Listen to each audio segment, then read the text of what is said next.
Sebelum keluar dari kelas, dia mengembalikan HP milik temannya sambil berkata bahwa dia semalam bermimpi jika dia memeluknya sangat erat. Lalu Gabriela memeluk temannya itu dan berbisik sambil mengatakan, "Selamat tinggal."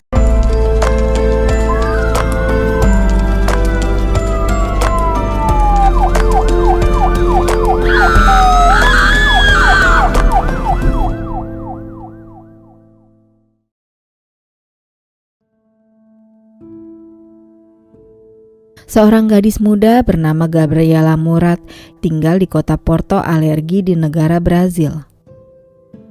Gabriela adalah anak tunggal. Orang tuanya memberikan fasilitas apapun untuk mewujudkan impian anak sematawayangnya. Hobi Gabriela adalah mendengarkan musik dan bermain voli. Maka tinggi badannya sekarang 180 cm. Menurut teman-teman Gabriela, dia tidak pernah memiliki masalah dengan siapapun. Gabriela tipe anak yang ceria, rajin, dan cerdas.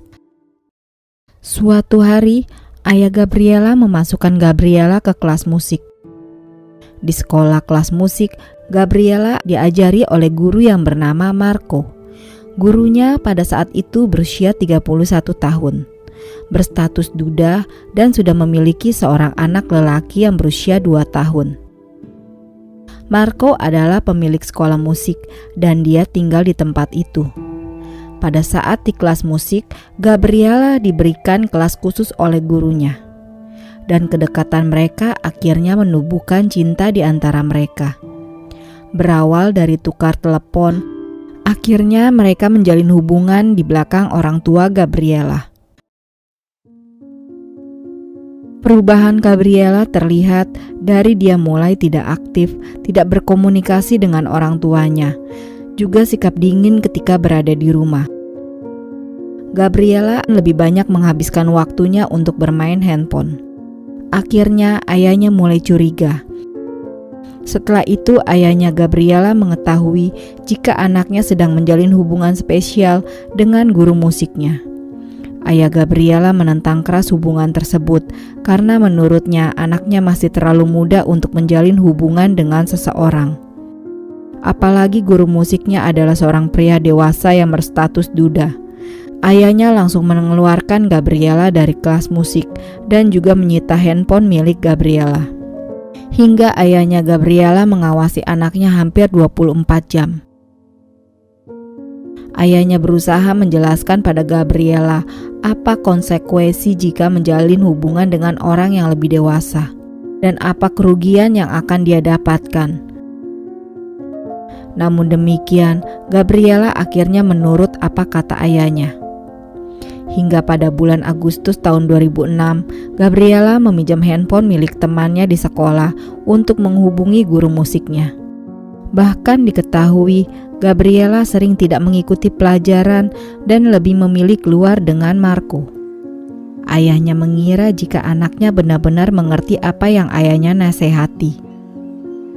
Setelah guru di sekolah sering menelepon dan mengatakan jika Gabriela tidak mengikuti pelajaran, mereka baru tahu jika Gabriela masih berhubungan dengan Marco.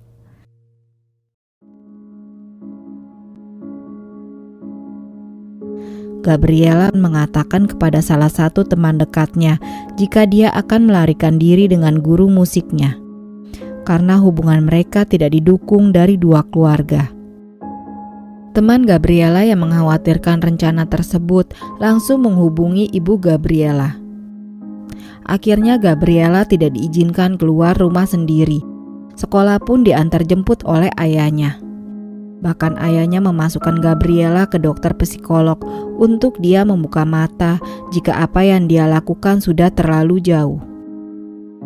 Hingga pada hari Jumat tanggal 17 November 2006, Gabriela pergi ke sekolah dan pagi itu dia menangis di dalam kelas hingga gurunya pun datang menanyakan apa yang terjadi. Gabriela tidak mengatakan banyak hal, lalu dia pamit untuk ke kamar kecil. Setelah itu ia mendapat pinjaman handphone dari salah satu temannya. Lebih dari 1 jam kemudian gurunya menyusul ke kamar kecil dan gurunya menemukan Gabriela masih mengobrol di handphone. Karena hal itu Gabriela akhirnya dipanggil ke kantor kepala sekolah. Dan Gabriela mengatakan jika hari itu ia tidak mau lagi melanjutkan pelajaran, dia hanya ingin pulang. Sebelum keluar dari kelas, dia mengembalikan HP milik temannya sambil berkata bahwa dia semalam bermimpi jika dia memeluknya, sangat erat. Lalu Gabriela memeluk temannya itu dan berbisik sambil mengatakan, "Selamat tinggal."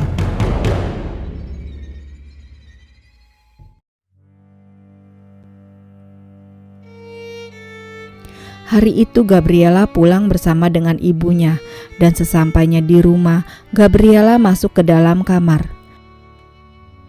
Dalam hitungan menit ibunya yang sedang di dapur pergi ke kamar Gabriela dan dia tidak menemukan anaknya di kamar. Pada pukul 2 sore itu, Gabriela melarikan diri dari rumahnya bertemu dengan guru musiknya. Setelah bertemu, mereka berjalan menuju ke sebuah motel di tengah kota. Gabriela dan Marco berhasil masuk ke motel tanpa identitas. Lalu Gabriela meminta pegawai motel untuk mengetuk pintu kamarnya pada hari Minggu pukul 8 pagi. Akhirnya pada pukul 4 sore, ayah Gabriela melaporkan anaknya hilang ke kantor polisi.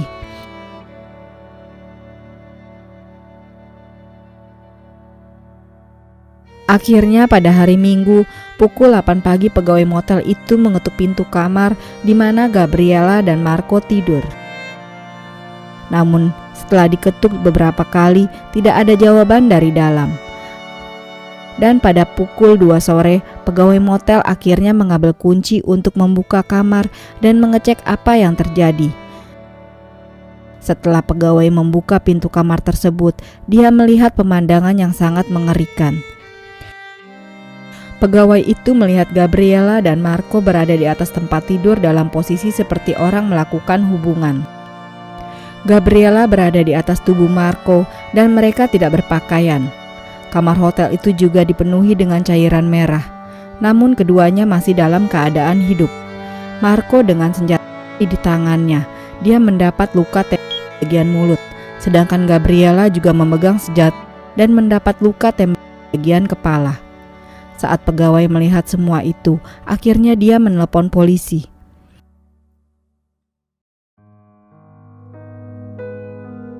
Akhirnya polisi dan ambulan datang. Namun di perjalanan ke rumah sakit, Gabriela dinyatakan meninggal. Sedangkan guru musiknya beberapa jam kemudian meninggal di rumah sakit.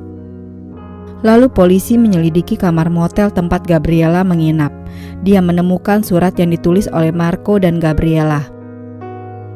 Di dalam surat itu mereka mengatakan jika tidak ada alasan mereka hidup di dunia ini karena masyarakat tidak dapat menerima hubungan mereka.